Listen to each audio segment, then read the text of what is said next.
Kamay sa lahat at mano sa nakatataas. Magandang umaga po sa ating lahat. O walang sagot. Magandang umaga po sa ating lahat.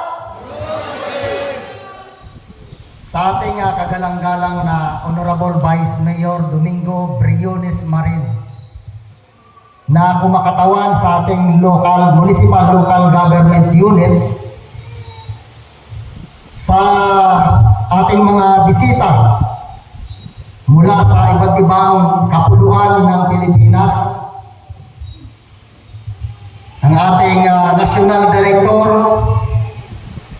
Director Rinaldo FRMG Ares Lantano, sa ating Deputy Director Amado FRMG Katipunan Masulit, sa ating NEC Secretary Andro FRMG Drew Pamatiga, sa ating NFC Treasurer ex-Jan FRMG X Briones, at sa ating NFC Treasurer Auditor Joselito FRMG Joe Aridas na galing Pasaklan. Huli na nang dumating, nakakahabol pa rin. Lasing na ang mga inabutan. Dahil sa banding kagabi, ayaw pang maghiwalay. Sa ating pamunuan sa NEC National Executive Council, ang ating mga kasama, ang ating NEC Secretary, si Gerald RMGJ Roda, ang ating Vice President na nandun sa Isabela, hindi po nakarating, ang ating NEC Treasurer ay nagpa-check up pa, inabot ng kalas-kalas, gani wala rito ngayon si RMG Dick Falco, at ang ating NEC Auditor coming from Metro Manila,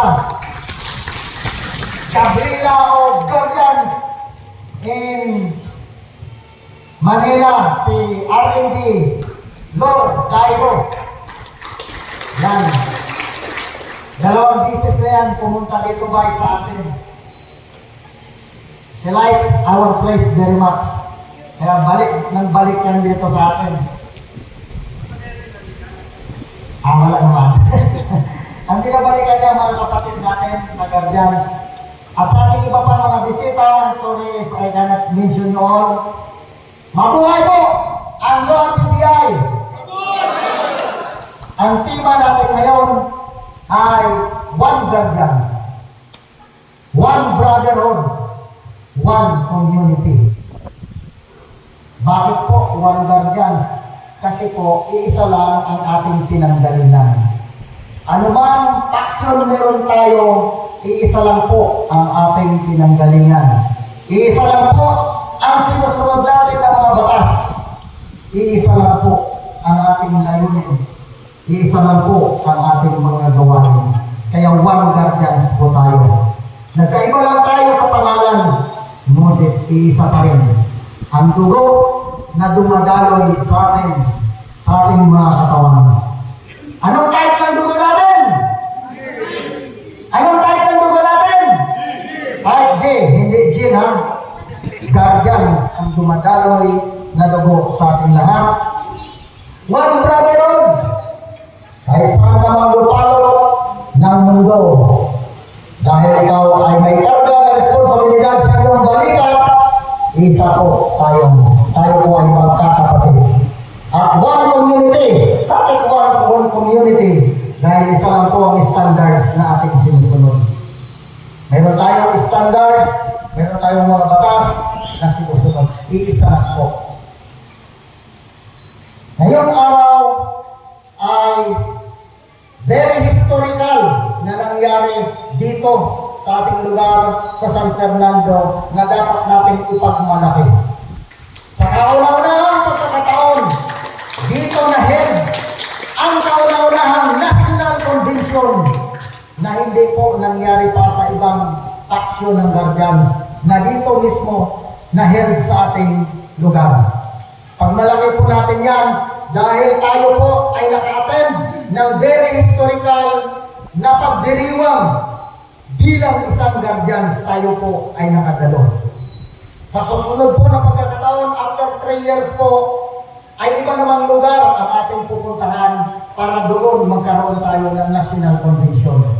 At pag-uusapan po natin bukas yan kung saan ang susunod na lugar kung saan natin i-help. Sino kayang tatanggap na probinsya? Parang si Founder John, tatanggap na probinsya. So, ano natin yan? Mahirap kasi mag-host ng ganitong mga okasyon. Okay lang dahil sa ngayon ay limited pa lang ang ating mga membro. Pero darating ang panahon, magta-times 100 yan. Diba? Director, baka magta-times 100 yan dahil po sa tulong ng bawat isa po sa atin.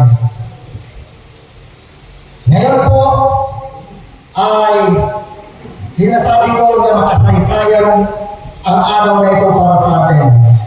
Dahil dito po lilinawin natin ang mga kakulangan pa natin. Hilos, special uniform, at kung ano-ano pa, pag-usapan po natin. Para pag-uwi po natin, meron na tayong ipagmalaki na mayroon na pa tayong mga Biblia po. Kung sino man ang magtatanong sa atin, ay masasagot na po natin. Dahil dito ay pupunuan ni Director at ang ating Deputy Director, pupunuan po sa pamamagitan ng ORS.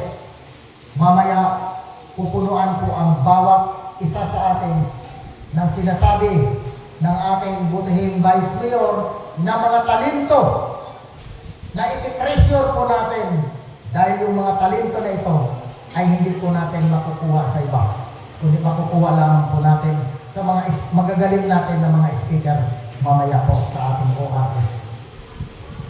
Sana po ang pagpunta ng ating mga visitors dito maging makasaysayan din sa kanilang mga puso dahil po ang mga taga San Fernando ay mababait, very hospitable na mga tao. Palakpakan po natin ang ating mga sarili.